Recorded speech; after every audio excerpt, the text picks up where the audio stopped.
Hello, grade 5s. My name is Sheena Cooney and I am your English FAL teacher during lockdown. So, grade 5s, I'm glad you could join us today. Today we are going to be working on our writing.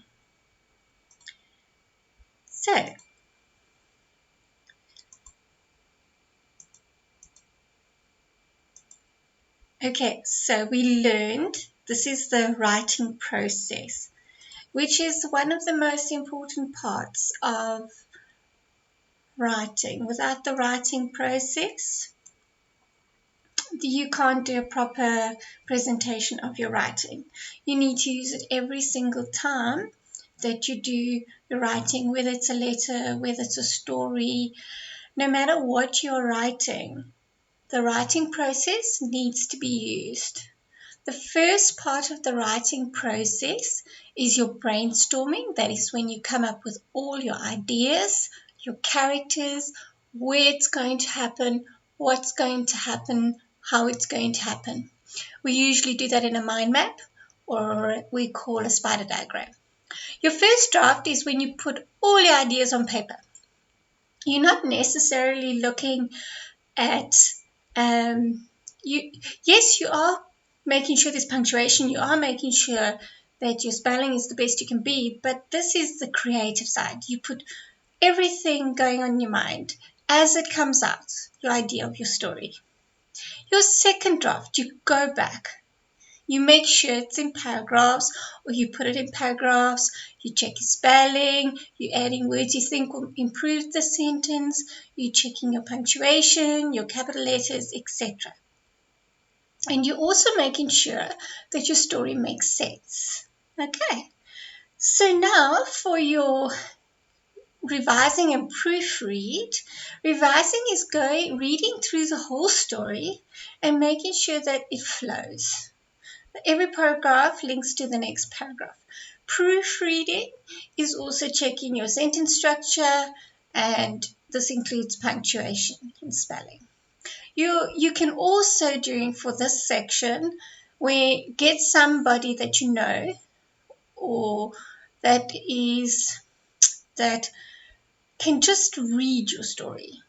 Just read through it. Maybe they'll see little things that you don't see, punctuation missing or a spelling error, capital letter, and they can just make little notes for you so that when you write your final draft, it's just the way you like it and it's the best possible version. So your final draft is neat. All the spelling has been checked and corrected in it. So you're rewriting your second draft just over in it's your final story. Okay, the one that you're going to present. Okay, so let's look what's next. This is what we call a mind map or a spider diagram. This is where we brainstorm, where we put all our ideas. As you can see there, we have the characters, who is in the story, setting, where it takes place, plot, what the story is about, what is going to happen. Conflict is the part in the story that causes the story to either go one way or the other towards the ending. It's like a big event in the story that happens. Resolution is your conclusion, how it ends. Right, so in the last lesson that we had, we discussed these images in our listening and speaking. So I decided to use them again today as we are familiar with them. Now, in this picture, you've got to see, what do you see? What order do you think the story is going in? Who is in the story? Where is it taking place? What do you think is going to happen if you look at each picture? Okay. So now we're actually going to use those images to tell a story. As you can see, I made a little note of what we're going to do. We're going to use these images to practice writing a story. Now, before we begin, there are a few important details we need to go over. First of all, our story is going to be a myth. Okay, now a myth is also known as a legend, or a fable is also a myth. And it is not true. That's the first thing. And it's generally about animals. Now, we use the quality of animals, like, for example, the characteristics, descriptions on them. We use them to tell a story. For example, I don't know if you've ever heard of why the zebra has stripes. So in that myth, they will talk about a zebra looking like a horse, plain colored, and then something happens to him in the story and he ends up with stripes. Okay, so that is the idea. Okay, so these are topics I just suggested. You do not have to use them, okay? They are just suggestions. So in choosing a topic, always try and write about something you've been wondering about, that's interesting to you, and that you will enjoy writing about. Then you are able then to be far more creative. Okay, so yeah, some examples I just got for you. You don't have to use them, they're just examples, but you can use them. All right, so how the cheetah got its spots. We also have how the zebra got its stripes, why the tortoise has a hard shell, why the elephant has tusks, why the lion has a mane, and so on. So these are all the examples, and you can use one of them for your topic. Okay.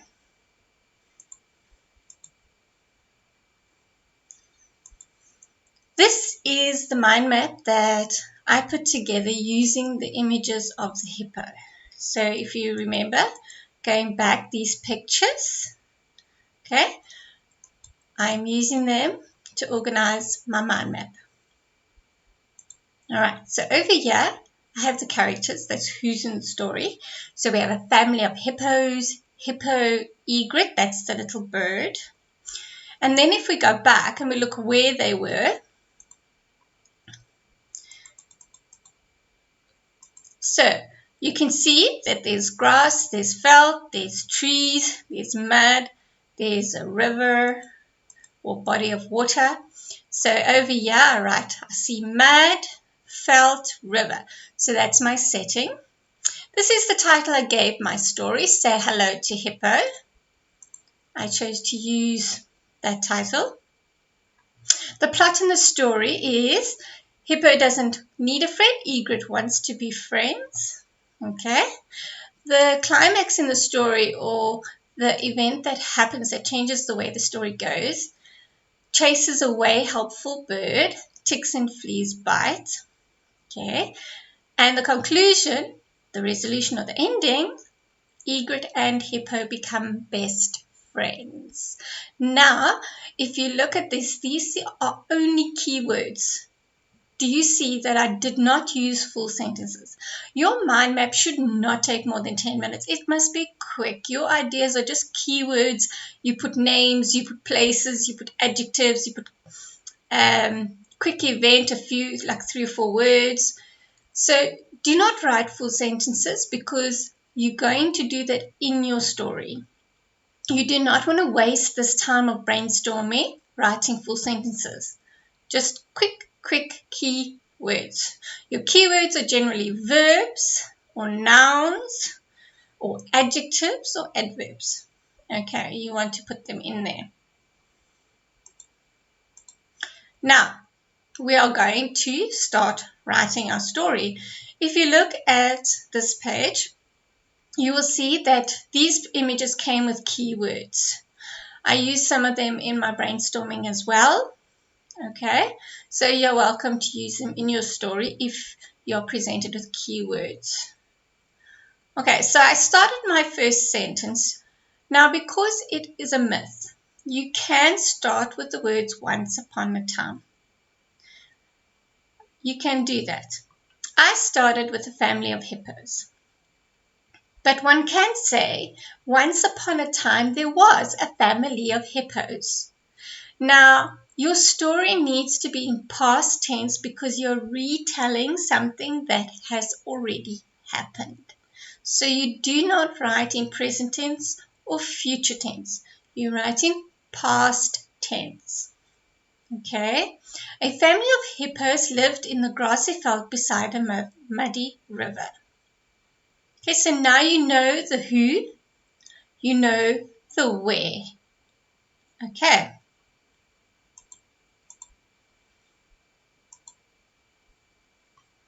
Now, some of you would ask me, how long does your story need to be? Your introduction, your middle, and your ending. For grade 5, I would say approximately about maximum 5 sentences. Okay, and I generally gauge a sentence as being approximately 10 words, 8 to 10 words. So you would have maybe about 40 to 50 words in a paragraph. And you wouldn't have more than 3 paragraphs. Okay. Generally, your middle paragraph would have the most information, as your beginning paragraph is just an introduction. So let's look at the next picture. A helpful little egret likes fleas and ticks. So there I'm introducing the little egret and what it's doing there. She lands on Hippo's back. There's the where. But Hippo does not like this. So this is an event happening. He does not need a friend.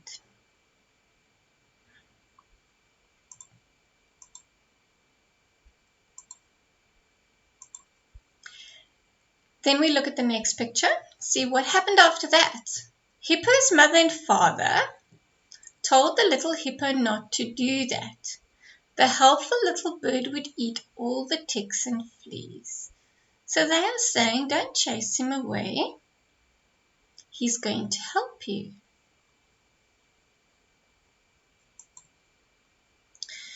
But little hippo, as you can see, is not very happy. Little hippo thought that the little bird was a nuisance. Now, if you come across a word that you're not sure about and you don't know what it means, always look it up, okay, or underline it. If you're writing a story and you say the little bird was annoying but you wanted a better word, you can look up synonyms in the dictionary or online and you might find a more interesting word. Okay, so little hippo thought that the little bird was a nuisance. He rolled over in the mud and squashed the little bird. I don't need help, he said. So here is the follow-on event of what had happened. Now we're wondering, okay, this has happened. So now we go to get to the interesting part before the story ends.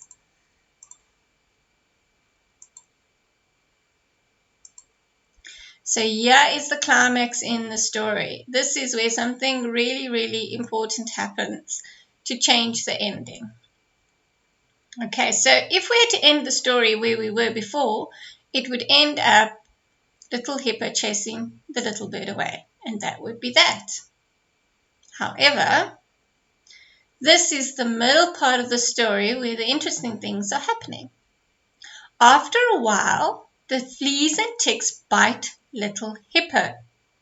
They bite and bite. Now, the reason why I've repeated bite and bite is because it adds a bit more action and makes it sound more interesting. You can actually imagine that happening. Okay, so it's a short sentence, but I repeated a word for emphasis. Little hippo tries to clean them off with mud. So he rolled in the mud to try and clean them off, but this does not help. The mud is not getting rid of ticks and fleas. And the reason why is because ticks and fleas kind of are like clips. They clip onto your skin. The bites begin to hurt, and little hippo starts to cry. So it's sore now, and he doesn't know what to do because he can't get rid of them. So he's feeling really frustrated and he's sore, so he begins to cry. Now this is the height of the story. This is the big event.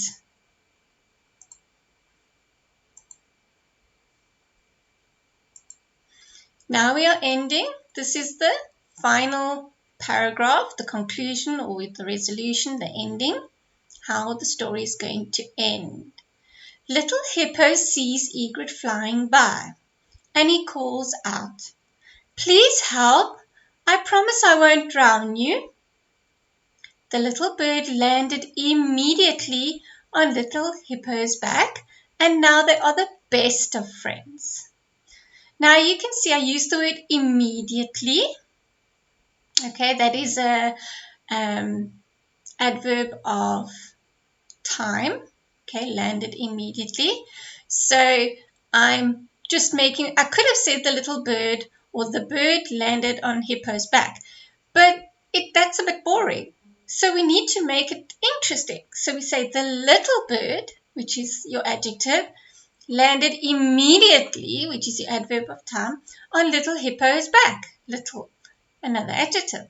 And now they are the best of friends. And your best is also your descriptive word. Okay? Your adjective. Best of friends. Okay. So as you can see, that when you want to make your story a little interesting, adjectives are great. They really, really make it nice. And they add to your word count as well if you want to have enough words. Okay, so once you've written your story, then you can go through it and check your capital letters are all in the right place, your full stops, and your spelling. So this is what it should look like at the end. I have my title at the top, first paragraph, which is about 4 lines. Second paragraph, also about 4 lines. Does depend on the size of your writing. And then your ending, which is just a bit shorter. Okay. So now we can read it to see if it makes sense when it's put together. Okay, so you saw the first little paragraphs I did. That was my first draft. This is my final draft, and this is how it should look neatly. Okay, say hello to Hippo. That's your heading. You skip a line and you start your paragraph. You can start with once upon a time or a family of hippos.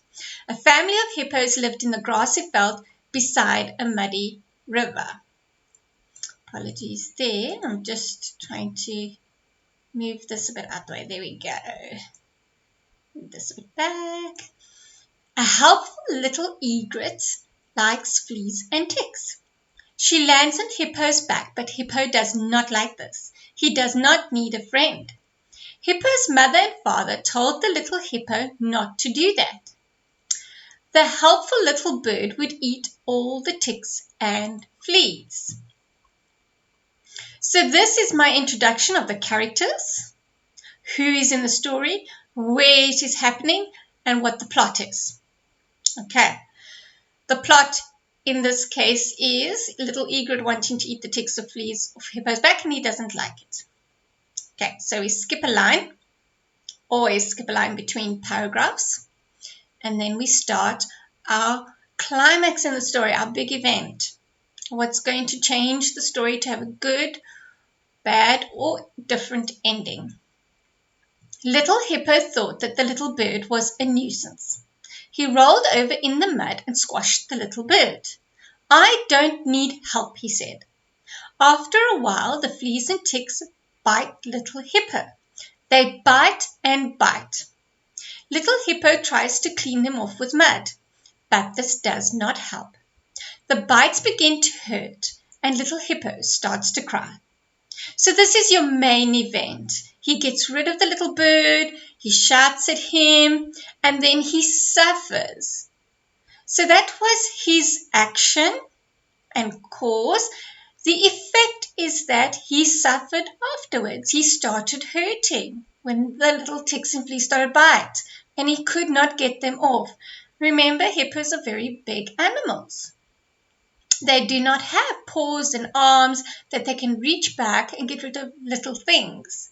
So that is why we have little egrets to help these animals.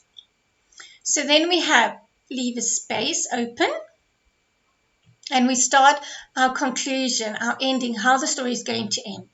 Okay, so little hippo sees egret flying by, and he calls out, "Please help, I promise I won't drown you." The little bird landed immediately on little hippo's back, and now they are the best of friends. Okay, so in the ending, little hippo realized how handy the little bird can be, and also how he actually needed his help. And the little bird didn't even hesitate. He came to help straight away. So it shows his character. And now they're actually friends. So through this, they became friends. And little hippo learned a lesson. He learned that, sometimes you've got to listen to your mom and dad when they give you advice. And pay attention to it, because otherwise you make things harder for yourself and you have to suffer first before you realize that you need a little bit of help. And also, someone who's trying to help you could end up being your best friend. So do not be afraid to let someone help you, and do not be afraid to offer your help. So it also has a little moral to it. Okay, so I found a lovely brain map, or mind map, or what you call a spider diagram, on eClassroom. And I just thought I'd put the link there for you that you can go to. I just thought it was very nicely laid out. I did do my own one, which you can do. And if you have something similar, there are so many ideas online. You can go to Google Images, type in Mindmap, or you can type in Mindmap, it's better. And you can come up with all these lovely ideas. Okay, so they have your title, which goes in the middle. Your title always is center, because your title gives you an idea also what the story is about. You have your animal characters, ideas you want in your story, where you want your story to take place, the setting, the problem or the conflict, the solution to the problem or conflict, and then these are your events. So in paragraph 1, what's going to happen? Paragraph 2, or not even in paragraphs, just in the middle of your story, what's the first thing that happened? So in my story, the first thing what happened is little bird landed on little hippo's back to bite off the ticks and fleas. The second thing that happened is hippo chased him away, didn't want him. The third event that happened is little hippo was suffering and sore, so he called little egret back. So this is a very nice planning template. I thought you could have a look at. All right. Now, what I've added here is some helpful links. Okay, you can watch this story live on these YouTube links and the African Storybook. Now, please note there are variations to the story. Some are simpler, some have more detail, sometimes the characters are slightly changed.